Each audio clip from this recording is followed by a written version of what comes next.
கர்த்தருடைய பரிசுத்தமுள்ள நாமத்திற்கு ஸ்தோத்திரம். இன்றைக்கான வேத வசனம் சங்கீதம் 29:11. கர்த்தர் தமது ஜனத்திற்கு சமாதானம் அருளி அவர்களை ஆசீர்வதிப்பார். இன்னைக்கு நம்ம வாழ்ற வாழ்க்கையில சமாதானமே இல்லாத வாழ்க்கையா வாழ்ந்துட்டு இருக்கிறோம்.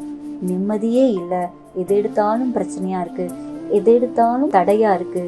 குடும்பத்துக்குள்ள பிரச்சனை, வேலையில பிரச்சனை, உறவுகளுக்குள்ள பிரச்சனை, ஃப்ரெண்ட்ஸுக்குள்ள பிரச்சனை, இப்படி சமாதானமே இல்லாத நிலையில சிலர் சினிமாவுக்கும் சிலர் குடிக்கும் அடிமையாகி போயிடுறாங்க. இப்படி உலகமே சமாதானம் தேடி அலையுது. சமாதானமே இல்லை, என் வாழ்க்கை அவ்வளவுதானா, நம்ம வாழ்க்கையை முடிச்சுக்கலான்னு சமாதானத்தை தேடி நீங்க ஏங்கி கொண்டிருக்கலாம்.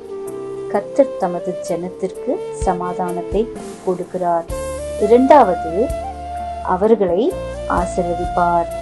அவர் உங்கள் கையின் பிரயாசத்தை ஆசீர்வதிப்பார், உங்கள் குடும்பத்தை ஆசீர்வதிப்பார், உங்கள் பிள்ளைகளை ஆசீர்வதிப்பார், உங்கள் வருமானத்தை ஆசீர்வதிப்பார், உங்கள் ஊழியத்தை ஆசீர்வதிப்பார். காரணம் என்ன தெரியுமா?